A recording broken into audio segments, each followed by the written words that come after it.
Eine besondere Verbindung haben die Roten Funken aufgebaut, ja, zu ihren Nachbarn hier, zu den behinderten Künstlern des Cat 18, die hier ein eigenes Atelier haben, mehr oder weniger in der Nachbarschaft, direkt hier an der Straße.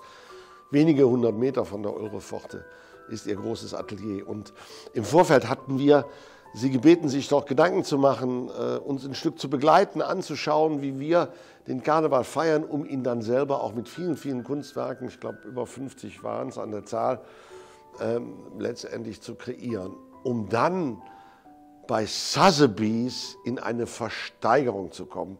Diese Form der Kombinatorik war unglaublich toll, denn das ist sicherlich auch für die Künstlerinnen und Künstler des Cat 18 etwas ganz Besonderes gewesen, dass man dort ihre Kunstwerke ersteigern konnte.